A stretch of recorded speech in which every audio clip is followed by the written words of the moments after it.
जी नाज़रीन, हींअर असां मौजूद आहियूं कराची प्रेस क्लब ते। कराची प्रेस क्लब ते इहे असांजा रिटायर मुलाज़िम बीठा आहिनि। इन्हनि खां पुछूं था त तव्हां अॼु कराची प्रेस क्लब ते पंहिंजो एहतजाज कयो आहे ऐं हिकिड़ो बुख हड़ताल जे लाइ बि ऐलान कयो आहे। असीं गिरेवा सिंध रजिस्टर्ड जा मेंबर आहियूं, उहिदेदार आहियूं।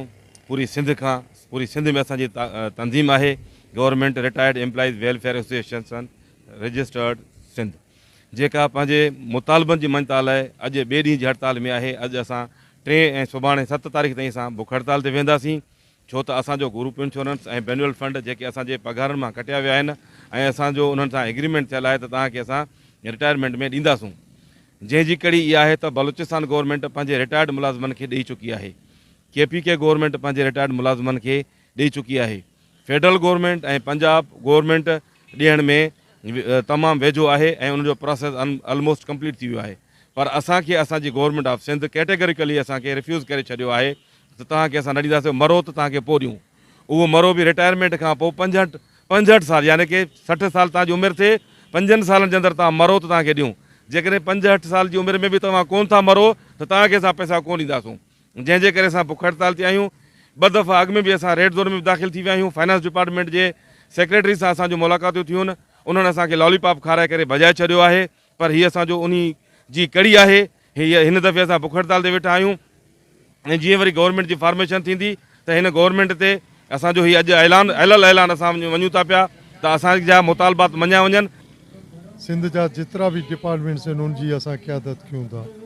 असां जेका अॻु में गवर्नमेंट हुई, जंहिंखे 15 साल गवर्नमेंट चइजे थी, उहा पीपल्स पार्टी जी आहे। पीपल्स पार्टी जी हुकूमत 15 सालनि में असांखे कुझु बि न ॾिनो आहे ऐं असां इहा डिमांड मुसलसिल उन जे गवर्नमेंट दौरान कयूं था त हू असांजा मुतालबा मञियो, छाकाणि त गिरेवा रजिस्टर जेका वाहिद तनज़ीम आहे उहा असांजे प्लेटफॉर्म इहो आहे त असांजा हक़ ॾियो। हक़ असांजा छा आहिनि? असां पंहिंजो राइट घुरूं था, जेके असांजा पैसा कटिया अथव, मैनुअल फंड ऐं ग्रुप इंश्योरेंस मेन इहे आहिनि। उहे असांजा कटियल पैसा जॾहिं ॿिया सूबा ॾियनि था त सिंध सूबो नथो ॾिए। सिंध सूबे जो वारस आहे पीपल्स पार्टी। जेकॾहिं पीपल्स पार्टी असांखे हाणे जेकॾहिं हक़ न ॾिना असेंबली में अचणु, वाइदो न कयूं, थी सघे थो असां इलेक्शन खां अॻां सॼी सिंध जा 5 लाख जेके बि रिटायर एम्प्लॉइज़ आहियूं इन्हनि खे वोट न ॾियण जो ऐलान कयूं। असां चैलेंज था कयूं पीपल्स पार्टी खे त असांजा मसइला हल करे, न आहे त थी सघे थो सिंध में टोटल जेके रिटायर आहिनि, हर घर में हिकु रिटायर आहे, उनजा 15 फर्द आहिनि। सॼे सिंध जो दौरो कंदासीं, मिंट मेड़ काफ़िलो खणी वेंदासीं, न्याणियूं गॾु वठी वेंदासीं त इन्हनि खे वोट न ॾियो जेको असांजो बिल असेंबली में नथा आणे। ऐं बिलावल भुट्टो खे ॿुधाइणु चाहियां थो, फरियाल टालपुर खे ॿुधाइणु चाहियां थो ऐं असांजे आसिफ़ ज़रदारी खे ॿुधाइणु चाहियां थो त हीअ बेवा जेके रिटायर आहिनि, पोड़ा आहिनि, जेकॾहिं इहे मचरिया सॼी सिंध में एहतजाज कंदा, घर घर वञी तव्हांजी मुखालफ़त कंदा। KP फंड जेको KPK में बलोचिस्तान में सभिनी रिटायर्ड एम्प्लॉइज़ के जेके हयात आहिनि उन्हनि खे मिली चुको आहे। जेके रिटायर थियनि पिया हुननि खे रिटायरमेंट जे टाइम ते मिले पियो। असां वटि सिंध में चवनि था त पहिरीं तव्हां मरी वञो, पोइ तव्हांजे वारसनि खे जेको आहे सो तव्हांजो GP फंड ॾींदासीं, तव्हांखे हयाती में कोन ॾींदासीं। जॾहिं त सॼी दुनिया में उसूल इंश्योरेंस जो इहो आहे त प्रीमियम जेको माण्हू भरींदो आहे उहो मेच्योरिटी ते हुनखे हुनजो क्लेम मिलंदो आहे जेतिरे जी इंश्योरेंस हूंदी आहे।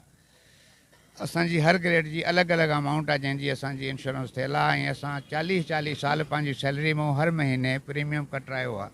उन खां पोइ असांखे असांजो GP फंड कोन थो पियो ॾिनो वञे। इन ते सुप्रीम कोर्ट जा फ़ैसिला बि आहिनि, सिंध हाई कोर्ट जो फ़ैसिलो बि आहे, पर हुनजे लाइ 2 सूबनि कानून साज़ी करे ॾियणु शुरू कयो आहे। सिंध असेंबली में अञा ताईं सिंध हुकूमत बिल ई पेश न कयो आहे, जॾहिं त 1.5 साल पहिरियों सिंध हाई कोर्ट हुकुमनामो जारी कयो आहे त कानून साज़ी करे तुर्त सरकारी मुलाज़िमनि खे उन्हनि जो इहो जाइज़ आइनी कानूनी हक़ ॾिनो वञे। भला इहो कंहिंजो हुकुमनामो आहे त जहिड़े तव्हांखे न मिलंदा, तव्हां मरी वञो त पोइ पोयनि खे मिलंदा, इहो इन पैसे जो फ़ाइदो कहिड़ो जो अगरि जहिड़े तव्हांखे हींअर न मिली सघे? इहो तमामु अहम सुवालु आहे, पर अर्ज़ु इहो आहे त हिन जे लाइ को बि कानून कोन्हे को। इहा प्रैक्टिस आहे जेका 1947 खां वठी करे अॼु खां 10 साल पहिरीं ताईं हली पए। अॼु खां 10 साल पहिरीं KPK में केस कयो मुलाज़िमनि हाई कोर्ट में त इहो ज़ुल्म आहे, असांखे छो हयाती में नथो मिले।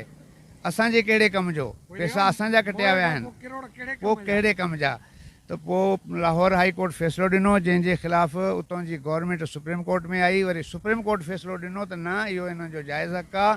असां 42 साल सर्विस पंहिंजो रतु सतु असां ॾिनो आहे हुकूमत खे ॾिनो आहे न असां पंहिंजो रतु सतु असां 42 साल असां पंहिंजो रंगीन दौर जेको असांखे ख़ुशियुनि में गुज़ारणो हो सो असां सर्विस में गुज़ारियो आहे त असां चाहियूं था त असांजा ई पैसा जेके कटियल आहिनि जेके असांजे पघारनि मां कटिया विया आहिनि से गवर्नमेंट असांखे नथी ॾे छो नथी ॾे जॾहिं त ॿिया पंजाब बलोचिस्तान ऐं ए सूबा खणनि पिया ऐं सुप्रीम कोर्ट जो लेटर बि आहे उन में इहो तय थी चुको आहे त बाबा हिननि खे इहो ग्रुप इंश्योरेंस बैनुअल फंड ॾियो पोइ असां सिंध वारनि कहिड़ो कसूर कयो आहे हू बि त मुलाज़िम आहिनि हुननि खे तव्हां ॾेयो वेठा आहियो हींअर पीर सनीअ जो दौरु आहे असांजो औलाद जेको आहे सो बेरोज़गार वेठो आहे उन्हनि खे नौकिरियूं बि कोन्हनि त असांखे पंहिंजो पैसो ई था ॾियो न तव्हां पंहिंजे तरफ़ां त कोई इनाम कोन था ॾियो असांखे पंहिंजो ई पैसो था ॾियो असांखे उहो असांखे हींअर कतब अचे न बीमारीअ में